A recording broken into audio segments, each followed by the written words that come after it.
Hey everybody, today's episode features Sammy Mejia. Sammy and me are really good friends and we go back, of course, to CSKA times. The fraternity never fails me once again.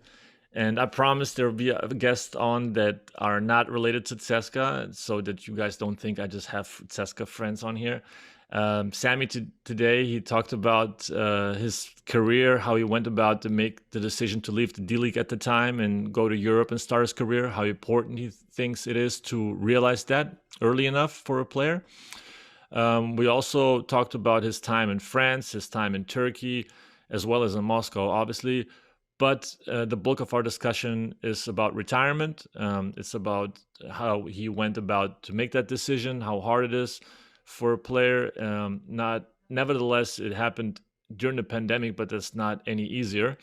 And I feel like this conversation can help a lot of athletes that are currently contemplating about retirement or going through retirement and are thinking about the next steps. So if you like this episode, please share with your friends. Please share with the athletes that may or may not retire soon or have retired. Please subscribe to this channel and to all the audio platforms as well. And I hope you enjoy our conversation. We had lots of fun and lots of laughs. So enjoy. Have fun. I'm pressing the Okay. recording Okay. right away. There's no time for chit-chatting around. I just want to make sure everything works on your end. It's we're good to Yeah, so go. far so good. How do I look? Am I squared? Am I squared away? Am I centered? Am I good You're from the all visuals? always, like your smile is some contagious anyway. So as long as you're smiling, you're good. You're good. Good to hear. Thanks for coming on, Good. Sammy. Oh, it's my pleasure. My pleasure, but my pleasure. Yeah, we've known a while.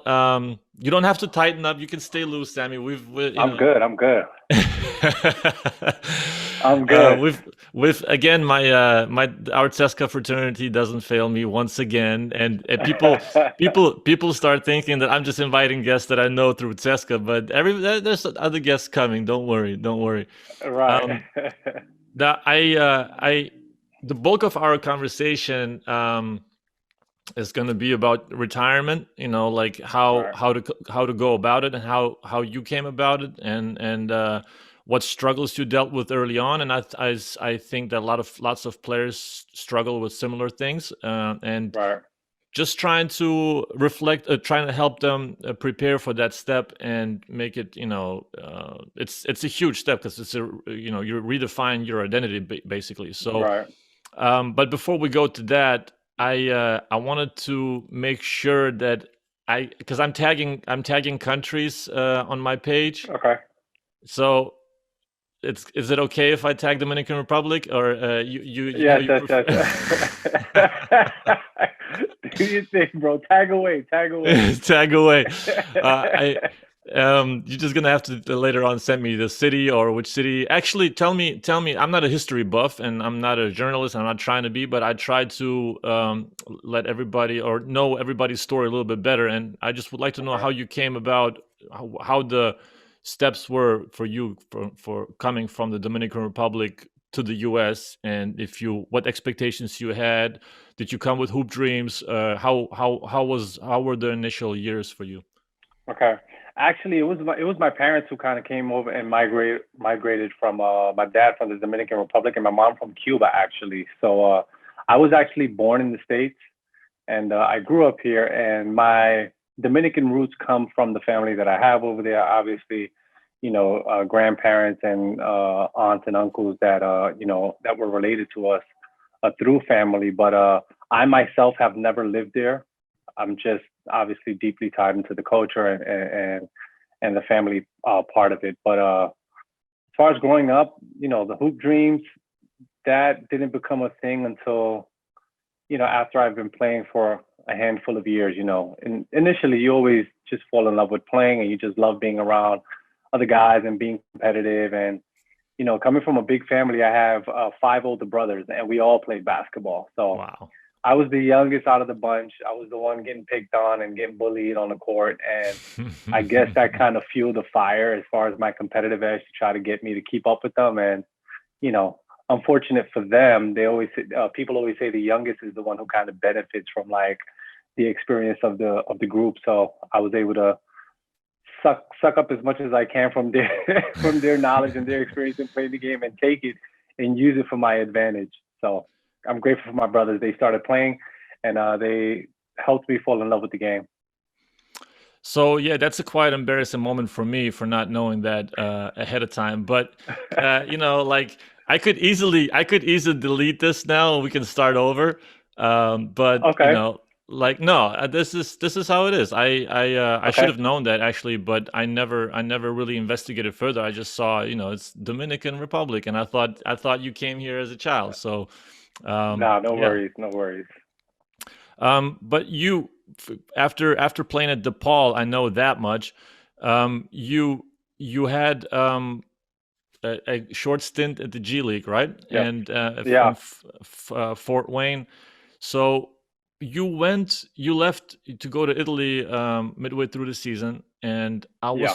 I was wondering, how did you go about making that decision to leave and just move on to go to Europe? Because a lot of like the follow-up question would be, do you think that lots of players hang on to the NBA dream too long and think and stick around a little bit too long and miss out on opportunities in Europe to define or Yeah. chase another career? Is that something that you were aware of early on, or did somebody like push you to that decision? How did you go about doing that? Oh, absolutely. I mean, for me, basketball has always kind of been like a way out. You know what I'm saying? So obviously the dream is to be in the NBA.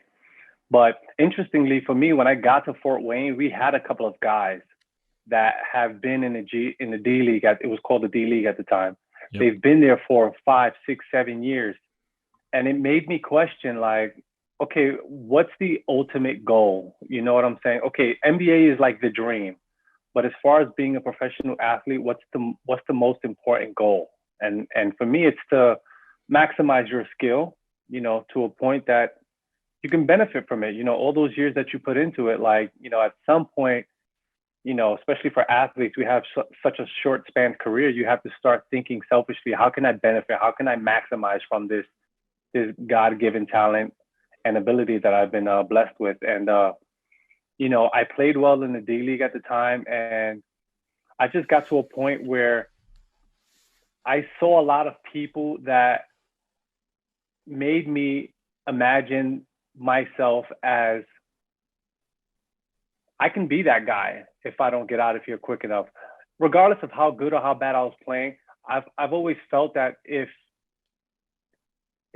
you were going to make an impact, or if something was meant to be, especially in the sports world, you come, you play, you make an impact, and you go. And I felt like sometimes waiting hurts you more, because not only do you give yourself a chance to like fluctuate, right, to go up and down, obviously, like, it's the sports world. You're playing great. If personally, if I couldn't benefit from getting a call up or getting a deal in the NBA when I was playing at my best at the time, and I was in the D League, I had to use that leverage at least for a European opportunity for me to get started.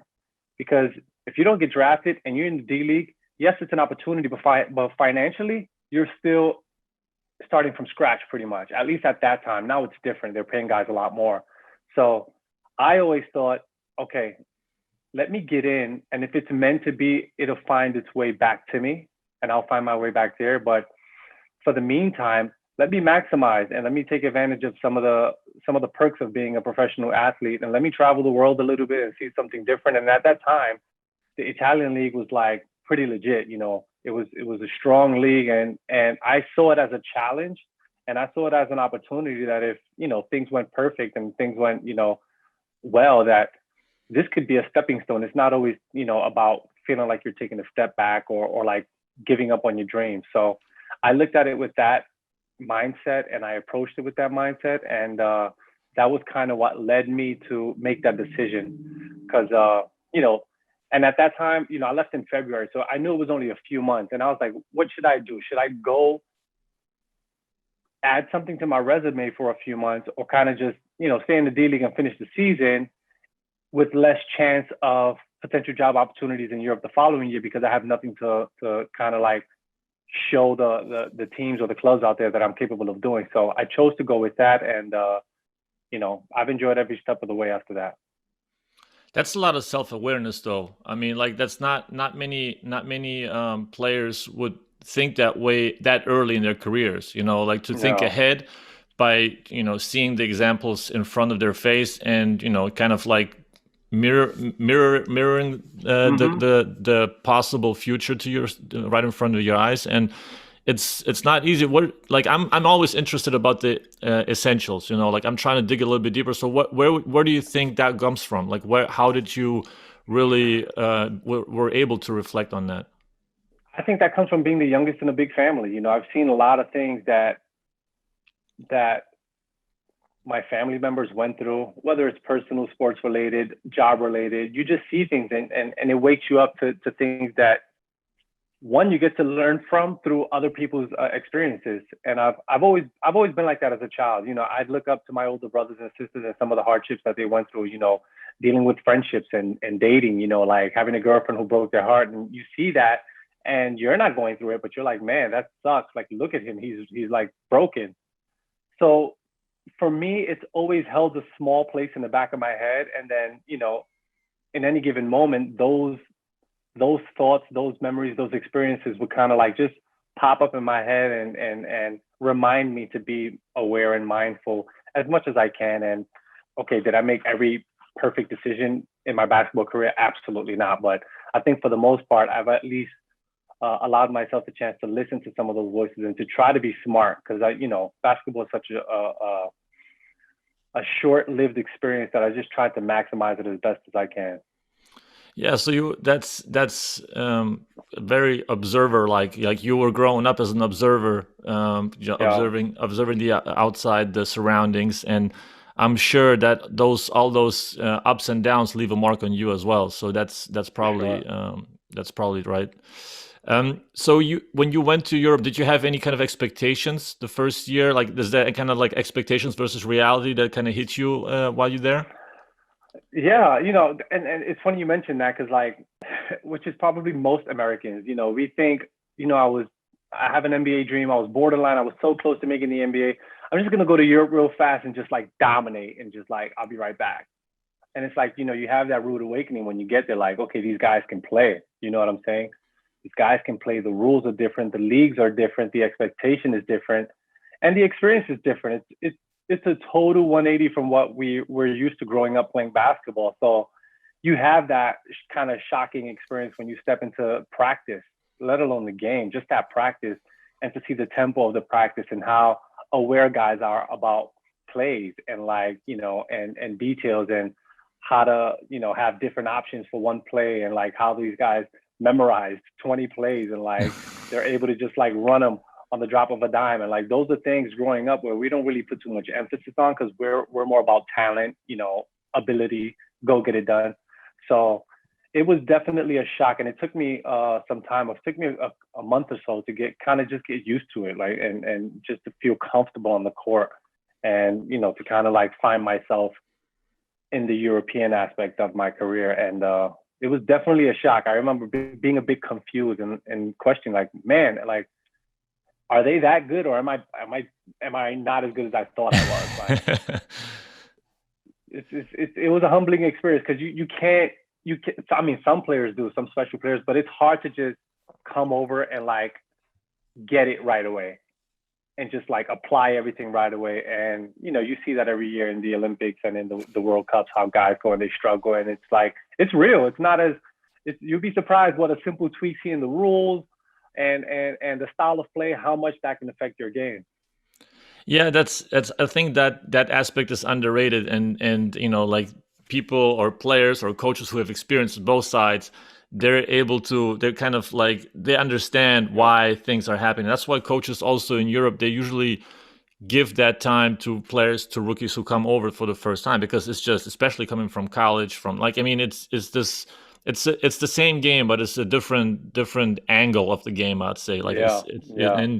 and you, it takes a while to adjust. Like you're adjusting to time zones. It takes some time. Instead Uh, of like 4 or 5 days, it might take you 4 or 5 weeks. So you just have to really well, play it by ear. And if the player is really cognizant of that, with time, if mm-hmm. he's open to the experience, Yes, I think that will make the process a lot easier, as they go absolutely. for both, because as the frustration grows on one side, the frustration will certainly grow on the other side as well. So Yeah, I think that's the biggest challenge. Um, I looked a little bit also, your years in France, 2 years, and there was a jump the second year in France in performance. What do you attribute that just statistical jump and in general just performance? You yeah. you got MVP. What do you think was the biggest difference in that, from the first year in Cholet to the second year in Cholet? I think those years in France were pivotal for my career because those were the first years where I actually felt comfortable enough to call Europe home. Mm. And I think that made a huge difference for me. Like, uh, my prior experiences were okay. Obviously all the boxes weren't checked out because you'd have some good experiences, but you'd have financial issues with some of the teams, and you'd have all kind of issues that could be relevant to a lot of players in who play overseas who know about some of the obstacles that we face. So when I got to France, that was the first time where I really just got to focus on basketball because everything else was taken care of, everything else was set in place. And then on top of that, I had a relationship with the coach, Ermin Kunter, at the time, who was just phenomenal. He loved me. We had the same thing in mind as far as how I could play and the potential and how we saw things. And I just think that was one of those situations where it was like a match made in heaven, so to speak, where he found a player that he'd liked, and I found a coach that I'd liked, and together we kind of just fed off of each other. And the team, I had a great team, a great group of guys. We kind of bought into everything together, and that was the first year where that was a team where we practiced together, and then when practice finished, we showered, we went home, and we were in each other's apartments, playing video games, hanging out. So the level of unity that we had as a collective group, and that just made that group so special. And when that translates to the court, it just makes everything so much more easier when you have that genuine relationship with one another and you want the best for each other and you guys all want to win.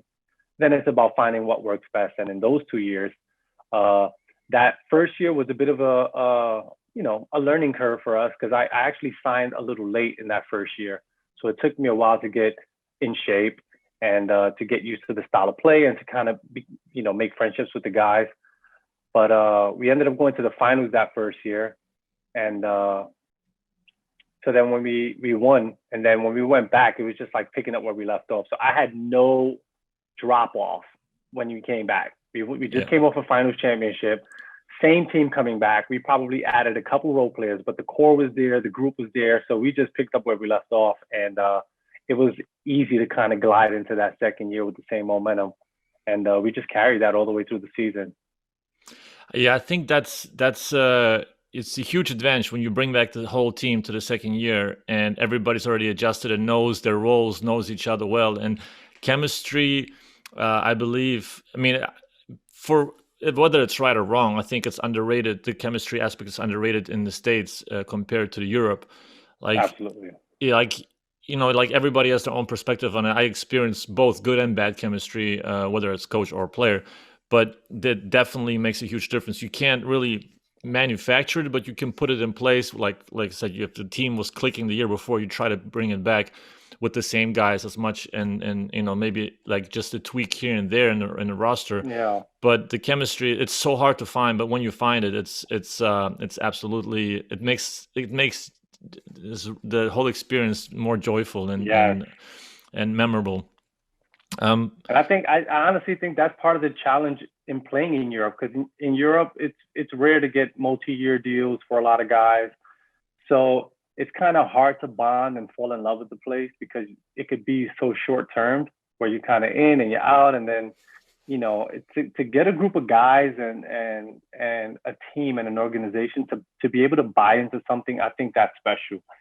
I think that's what a lot of the higher level teams in Europe have. They have a core, they have a group of guys, and they obviously build around that. But they're able to establish a culture and a core group of guys that can carry the way and just build on it and become stronger off of what you already have. So I think a lot of times that's some of the biggest struggles for foreigners as well is that they don't have that opportunity to kind of buy into something and be there long term and plan long term and think, okay, how can I improve on this for next year? Because you can be one player on one team and then go to another team and have a totally different set of expectations that are presented to you, and you have to try to adjust on the fly and be productive. So, that's part of the challenge of playing overseas.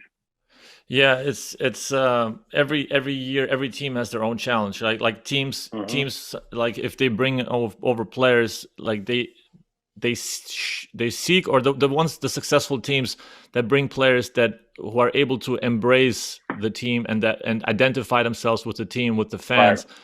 Those are gonna be the favorite players, but also more liable that more successful teams, I think, that are gonna have this identity with the whole culture, with the team, Right. with the country, with the city. That's very valuable in those. I mean, I think it's for every professional club in any city. If you identify yourself with the whole city and represent, that's going to be helpful for everybody involved. For sure. So that then I just want to click on shortly on the CSKA year. I know that was I want to ask like a typical journalist question. How was that year in CSKA? I'm not a journalist. Yeah. I'm not trying to do that, but it was clearly, because I was there, it was clearly a frustrating and a difficult year for you. Yeah. But without going in depth about the year itself, but I would like to know of how you dealt with the frustration. How did you go about not playing as much as you were used to playing, Right.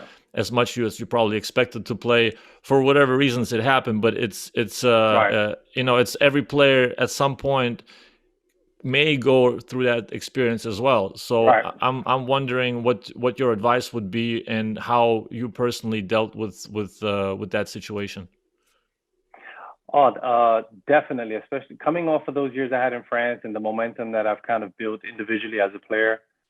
It was a huge adjustment. It was a shock. It was something that I definitely wasn't expecting. But in spite of the struggles that I had that year, I was able to learn so much from the time that I was at CSKA. The players, the level of knowledge and experience around me. You got in the beginning, it sucks. When you don't play, I don't care where you are, who you are, it sucks. But then, at some point you have to shift your mind, because I'm going to be here all year. So it's like, I'm either going to suffer all year or find a way to get through it, be positive as much as I can, and find the good in what I'm doing. And I started shifting towards that halfway through the year. Because in the beginning, it's obviously, it was a big step for me to get to CSKA. So, as a player, you're like, okay, I don't not only want to get there, but I want to play there and have an impact and perform. And then coincidentally, that was the lockout year, and Kirilenko comes and he's like Kirilenko, and he happens to play my position. And, so I have nothing to say about that happening in that situation. It was just unfortunate for me. But with that being said, again, I've learned so much, and that pain and that struggle actually helped my years after CSKA, because I understood the importance of sacrificing for the team. I understood the importance of playing a role. I understood I was able to help other guys who would come on the teams that I've been on and had similar roles, where they were playing and they were the man on other teams, and now they come in to play a role, and I can be like, look, I've done that. I've been in that situation.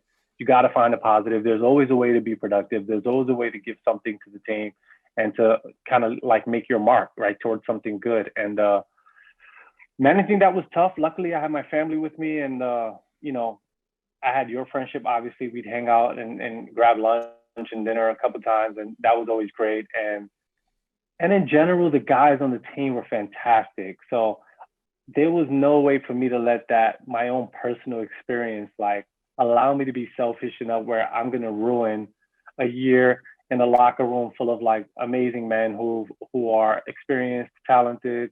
And, I just tried to learn from them as much as I can. And I did. And I carried a lot of the pain that I went through internally.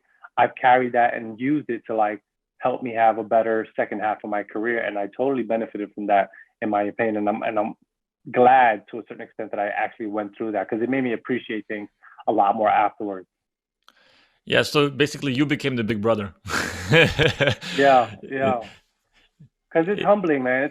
It's humbling when you're young and you're coming up and you have all this momentum, and it's like, okay, everybody's either as good as you or better than you. So like, find a way to fit in, and that was the challenge for me. Like, it wasn't just I'm better than everyone. Like, I have to play. It's like, no, you don't have to play. If you don't buy in, if you don't do things correctly, if you don't master the plays and be productive and fulfill the role and the expectation that a coach has for you, like on those type of teams, like you have to buy in. And it took me a while to learn that, but then I was able to learn it and kind of use it going forward. So you went forward for 8 years in Turkey. You spent 2 years, like 8 years on two teams, and Banvit, and then 5 years at Tofas. But why did you choose to stay in one country for that long? I mean, for like obviously Yeah. possible contractual reasons aside, but was Yeah. there any other aspect that you took into account that you liked, and did you just wanted to stay in Turkey and continue your career there? Actually, I would say my first coach in Banvit was the coach that I spent my last 5 years with in Tofas. So my first year in Banvit after I left CSKA, like we've built such a great relationship. And after that year that I was in CSKA, I had one of my better years that upcoming year in Banvit. And I was like MVP of the regular season. Like we went to the finals that year. So it's like, you come from a place where you learn through pain, you know what I'm saying? And then the next year I was able to benefit from that pain and from that experience. So that, along with the relationship that I built with that coach, Orhun Ene, I just fell in love with Turkey, and then the people, the culture, the food. Obviously, the food is incredible, and it really is a great place to be, especially with a family. Like the city took a liking to my wife and my daughter at the time, and it was great. That was a place that truly felt like home. Like outside of my years in France, that place really felt like home. And the league was strong, and it was great. And we were competing every week, and we were playing in Euro Cup, and it was just an overall great experience. And I signed there for 2 years, and then ended up extending on my second year. And then kind of when that finished and played itself out, my first coach Orhun got the job in Tofas, and then he called me, and then it was just like the rest was history. So I wasn't planning. I didn't have like a long-term plan to be in Turkey, but the way things played out, like it was a no-brainer for me to stay there. I was happy, and I was playing well and succeeding, and I was just like, you know what, I feel like I found my place where I understand the basketball. I like the country. I feel comfortable here. Let me just stay here as long as I can and try to make the most of it. And I'm grateful for it. But you're not hesitating to go to second division once he called you, because they started off in second division and the goal was to move up, and you guys did. But were you not hesitant on that? I honestly was for a little bit, because it's, a lot of the expectations of other people and a lot of like the outside, influence makes you question those kind of moves. But again, I have so much trust and confidence in Orhun as a coach and the organization, and they kind of presented me the plan on what they were thinking and how they were like trying to map out their route to get back up to the first division, and then we kind of had an overview of like what the other teams in the second division were like, and when we evaluated the situation, I felt like it was something we could do, and I took on the challenge, and it was honestly a risk, because if that didn't work Yes. out, things could have turned out really different for me. So, I took a chance on my coach. I took a chance on myself and the organization. And fortunately for us, we were able to do it. But we had a few scares in that year as well. So, I'll leave it at that. But we were able to get it done. Now, kudos to you. Like I said, it's a really risky decision, and Yeah, you took a chance and it worked out really well. So, like, I mean, yeah, I don't think many players would have done it. No matter no. what the love is for the coach or for the plan itself, it's just kind of like, I don't know if I want to go. But yeah, that's Then I'll it's tell you right now, I was the only one who was okay with the idea. Everyone else, my representation, everyone else that I knew was against it. yeah, yeah. Like everyone. So it was like a complete leap of faith. And I chose happiness over like, the pursuit of something else, and it paid off. Love it. I love that. So you listen. Was that a gut decision? That was an absolute gut decision, and a one-on-one thing between the coach and I. He pretty much promised me he was going to do everything in his power to get us where we needed to be. And, I kind of promised him the same. I was going to be committed and be all the way in and commit to what that meant, Yeah. because I've never played in the second division before. So I'm like, I don't know what second division style basketball is like. I don't know. Yeah, Like, yeah, yeah, so I was like, I promised to adjust and to give my best to buy into what works for yeah. that environment. And he promised the same, and the club was behind us. And, I put all my eggs in that basket, and Big time. yeah, it worked out. That's the perfect way of saying it. Whew. Yeah. So speaking of that, retirement. Like essentially COVID finished the career, but Right. was that already in the makings in your mind, Yeah. or was that the final nail in the coffin for you? How when did those thoughts start creeping in?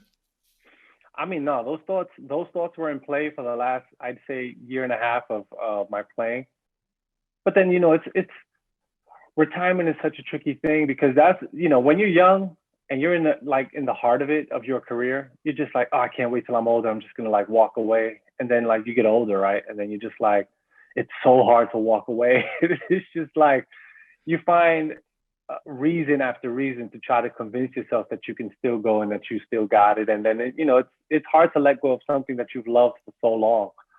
So I flirted with the idea for a few years actually, after before I chose to hang it up. But the whole pandemic situation happened, and we went home and gyms were closed, and I didn't touch a ball for 3, 4, 5 months.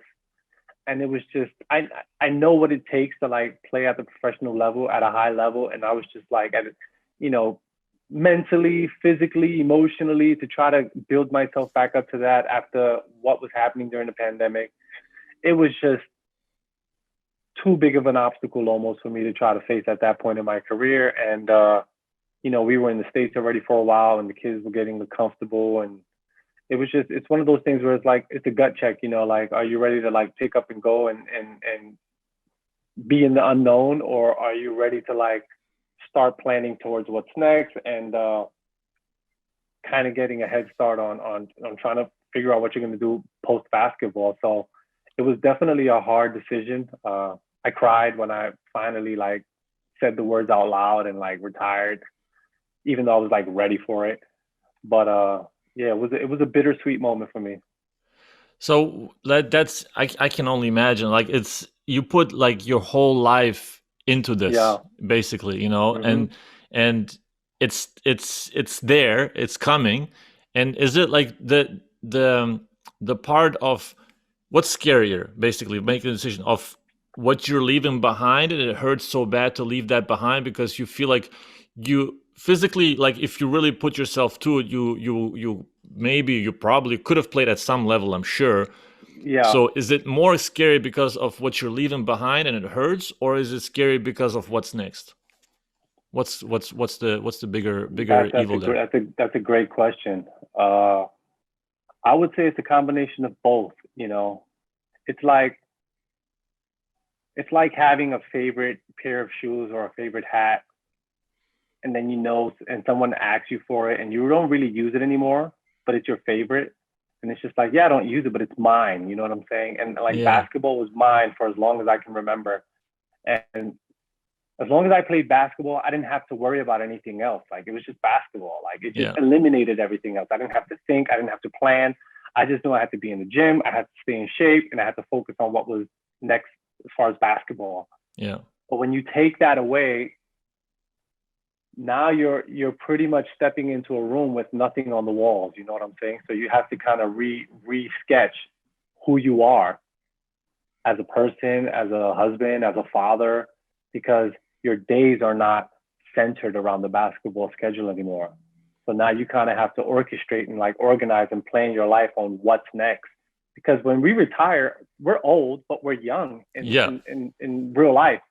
You know, if you're in your mid to late 30s or even your early 40s, some guys play to their 40s, like you're still young. You have half of your life left. Like, so it's hard to face that when you've never had to think about it. Because by the time you're in high school, you know if you're a decent player or not. So it's not like you have to go to college and be like, what do I want to be when I'm in college? Well, Like, no, you go some for people go to open gym. They think they're great. They think they could be pro. I've when I was in the States, I was playing in church league as well. Like on the off season, I was facing people that were like, man, I should be playing in the league. So awesome. it doesn't always work. But I know what you mean. It doesn't always work out that way for some people. Yeah. Yeah, but the dream is always like that. You know, it's always like some grand picture of like what life could be. And like, you know, that's always front and center to everything that you do. And it's like once you imagine that and once you kind of like idolize that picture to a certain extent, like it makes everything easy because you just have to focus your attention on one thing. And when you walk away from that, you're walking away from every habit that you've built up until this point in your life. So now you have to restructure your days. You have to restructure your habits. You have to restructure your identity. You have to ask yourself questions that you've never asked yourself for the last 35, 40 years. Yep. Who am I? What do I want to do next? What am I interested in? What am I passionate about? And that was the hardest part because as long as you're playing basketball, even if you're not as good as you were, it's something you're familiar with, so it's easy to stay there. But when you let go, it's like, you know, walking into uncharted waters and trying to figure it out as you go. So it's a humbling experience, and you know, you learn a lot about yourself at that time. Did you go? I'm like you had your family around, so that helps. I'm sure a lot. You know, to have like a Absolutely. supporting cast around you that gives you a little bit of sense of comfort and you know, figuring it out together of what the next steps Right. are. Because it's I'm sure it's obviously a team effort that it takes at home to really help each other with this next step. And like Right. I'm wondering if you put any work in terms of like reading up on it or talking to some ex teammates that are may have retired as well. Did you look for that advice of like not necessarily of what the next step is, but how to deal with this identity? I want to say identity crisis, but it is essentially some sort of new identity that you're trying to find within your within the workforce. So what did you put any kind of research into that? I actually did, and coincidentally, I had the worst luck. Like everybody who I asked about retirement, they were like, "Dude, play as long as you can. It's different. It sucks." So I was like terrified. I'm like, "Oh my god! Am I gonna into a depression? Am I gonna get divorced?" Like, it was So, but that was before you decided, or after you decided? Before I decided, because you know, Before. once you get to a certain age and you kind of feel like, you know, father time hits everybody, so everybody thinks about it at some. There's a point in your career.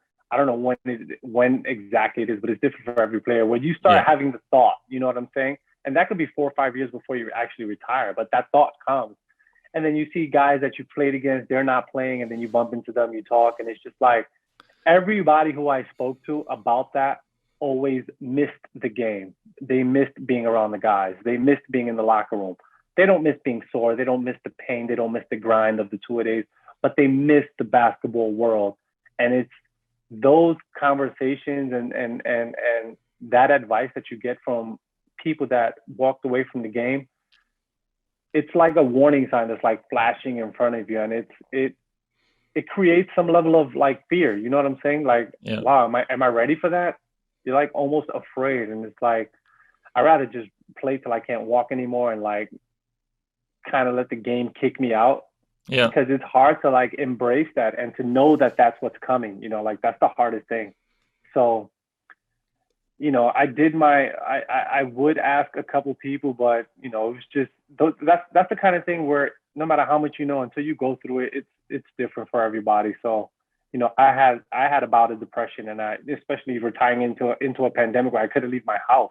Yeah. So I was just like, man, I can't do anything. Like I went from Yeah. like, traveling and being busy all the time to like now I'm locked in the house. My kids are doing school online. So it was a different experience, but it was definitely an awakening one for me as well. I mean, we had this conversation right throughout midway through the pandemic. I think it was maybe during the second lockdown. I'm not sure, like beginning of this past season, but I was in a bad place. Certainly, I was Yo, it was tough. yeah, I had a sense that you were not maybe not as bad as my place was, but you had a combination of pandemic and finishing a Yo, career that you put a lot of thought into. So like the miss going back on that, what your friends and your other players told you, the locker room, the bonding, this like the chemistry that we talked about earlier. What did you, because there's a lot of tribal instincts that we have. absolutely. Eh, Yeah. we've and I'm like, people that have listened to my podcast before, they're gonna tell me, oh, you're just talking about it again. Yeah.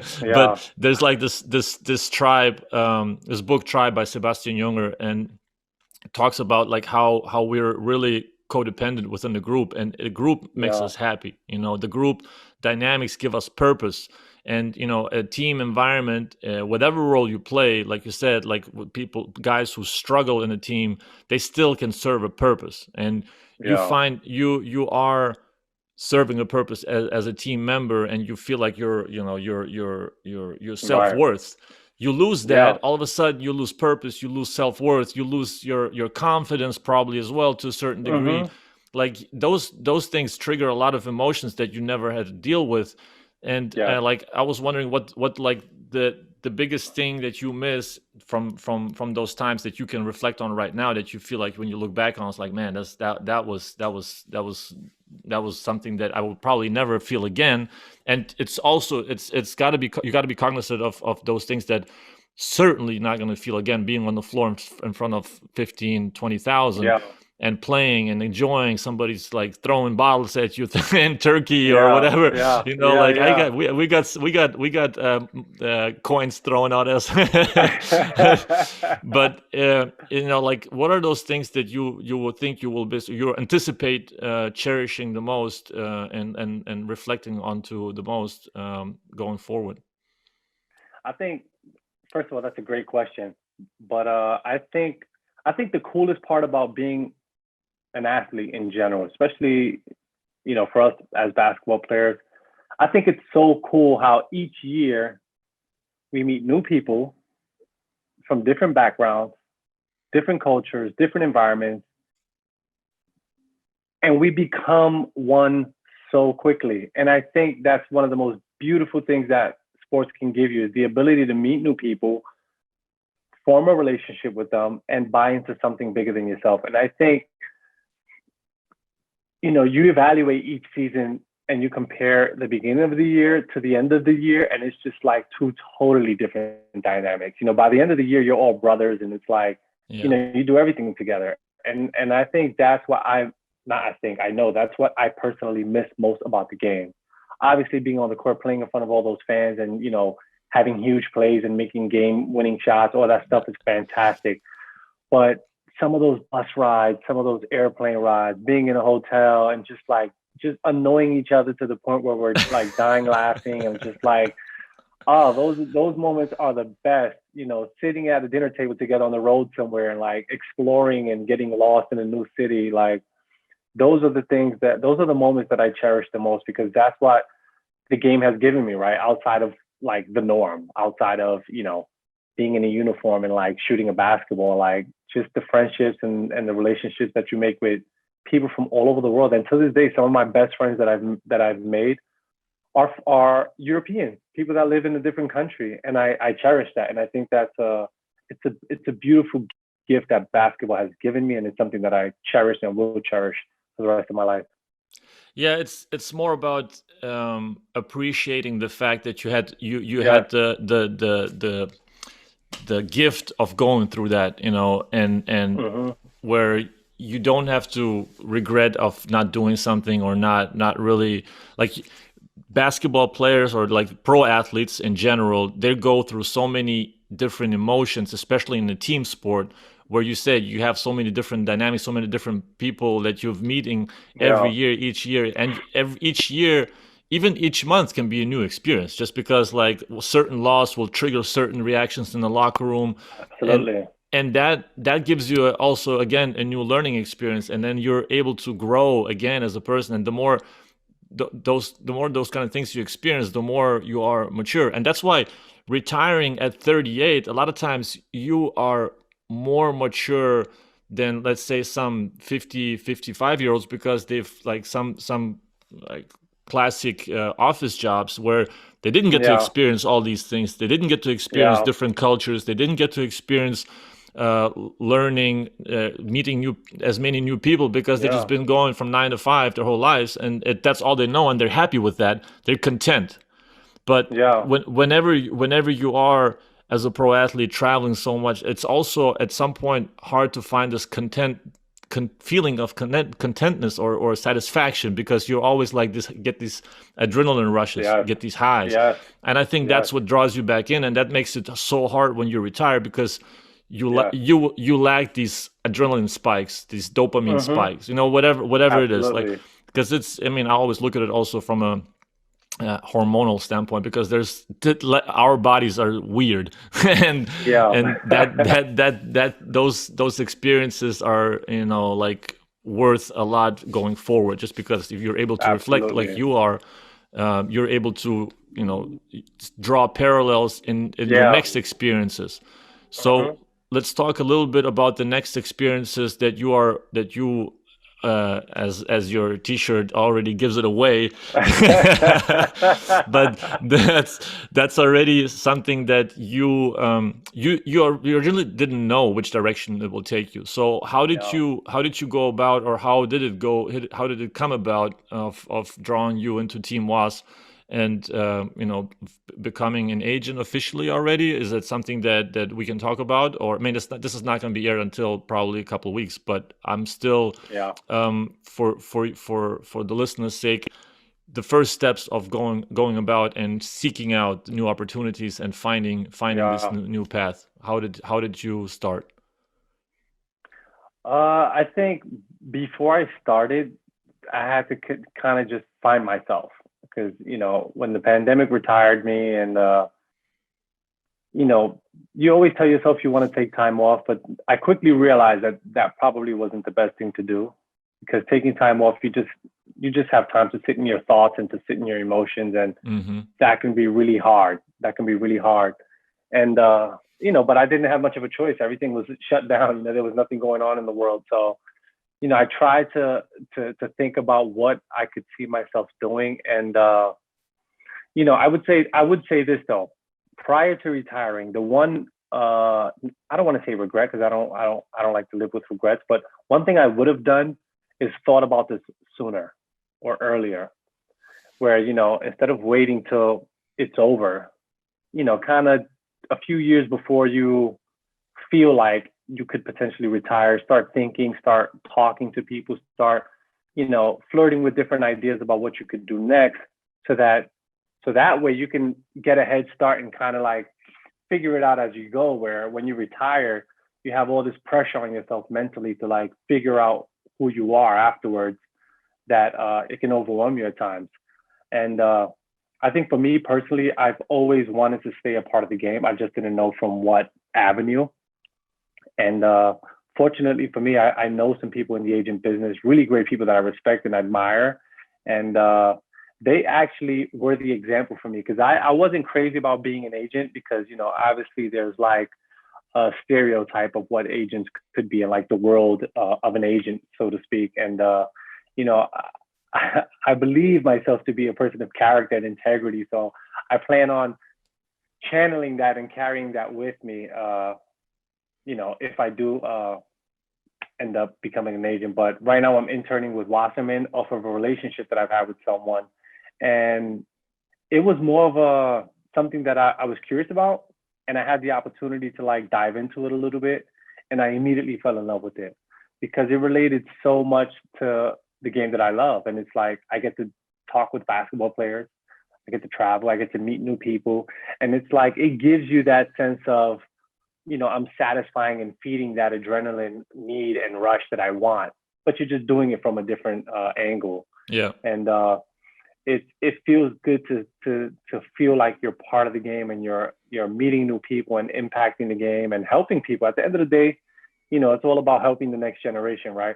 I try to maximize as much as I can about, from this game of basketball. And now I've realized personally for me, I love the idea of being able to give back to the next generation and being able to help them accomplish their goals and reach their dreams and to play a role in that through my experiences, the goods and the bads. And I think in this business, that's what motivates me, right? To drive to like do good and to help prospects be the best versions of themselves and me able to do that through experience.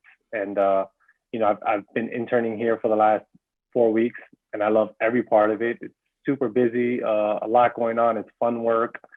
And I enjoy it, and I'm, looking forward to potential opportunities that may come out of this.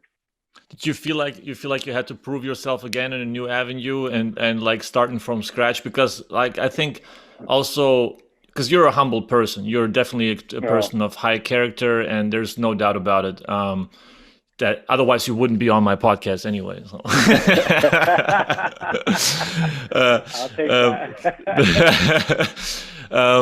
But like going back through that high character mentorship, like you were mentored by your older brothers, then you mentored players who struggled in Europe, that you could mentor them by having your experience and sharing your experience with them. And now you're going to mentor the next generation as well. So like that keeps you, like, you are a person that reflects, that keeps you humble. You are able to reflect and parallel and see parallels. But then when you feel like you accomplished a lot in your career, and you I think that a lot of players can't assume that they're going to get that right away after they finish their careers. How did you stay humbled in the new situation coming in, and then like, okay, now I basically have to prove myself again, like starting from, like, basically it's not the same thing, but like you going like that year when you went to second division, and you're like, that's a lot of pressure now to put it into that situation, and you have to really reestablish and help that club and to move the club up, and then like make sure you guys stay in that league. So reestablishing yourself with a new identity and proving your worth to a new employer, let's say. Yeah, I mean, luckily for me, I always used to joke around and tell people, like, everybody saw me as this basketball player. And I'm like, okay, in Europe, it's funny because I used to tell my wife all the time, like, in Europe, I know more people, I have more connections than I do back home because I've spent the bulk of my career. So when I go back to America, I might know somebody, but I'm the new guy. You know what I'm saying? Yeah. So I went in with that mentality, like, it's not going to be the same, like me approaching an opportunity in America is not going to be the same as if I were to be approaching an opportunity in Europe, where I've been there for the last 14 years. People know me. I've been playing. They've seen me on TV. They've heard about me. Like, so I come from humble beginnings growing up, one, and two, I've never felt too proud to do something because I know that that's what got me where I am today. So it's like, I didn't grow up with a eating off of a silver spoon, the whole cliche statement. And, I know what it's like to work towards something. So I've always told myself, if at least I've tried to convince myself, right? Because you have those doubts and those fears that it's not going to pan out. Yeah. But you just have to try to mentally stay strong and convince yourself, look, if you can do it for basketball, if you can come from nothing, you know what I'm saying? Pick up a ball. The first time you pick it up, you're terrible. You work on it for years and you become a pro, right? If I can do that as an athlete or as a sportsman, I should have the confidence to think that I can do that with life, start from the beginning and not be too proud and not be to have too much of an ego to put myself above certain things because, I'm starting from the ground up. Like I have to make relationships. I have to build trust, right? People have to trust me. People who I haven't been around in more than a decade have to say, okay, like I'm going to Yep. choose this guy. Like I want to be around this guy. So just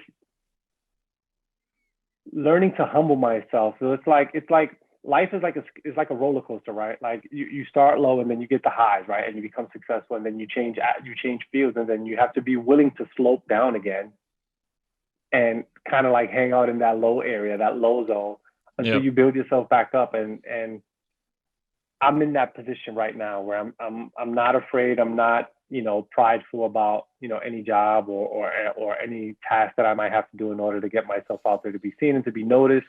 And I believe good people, good things happen to good people. So I just hang my hat on that and work my butt off and wait for an opportunity to present itself.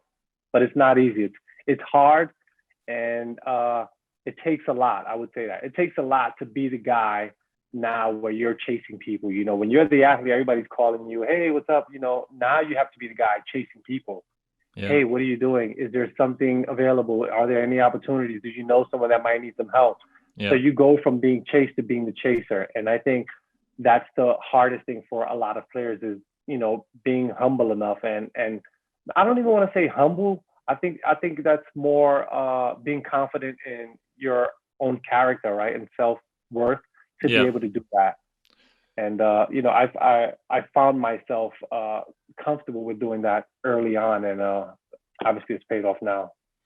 Yeah, it's basically swallowing your pride to a certain degree. Whatever. Like Mm-hmm. some people have more pride, some people have less pride, but Yeah. like you have to learn to look past it. It's the next step. Yeah.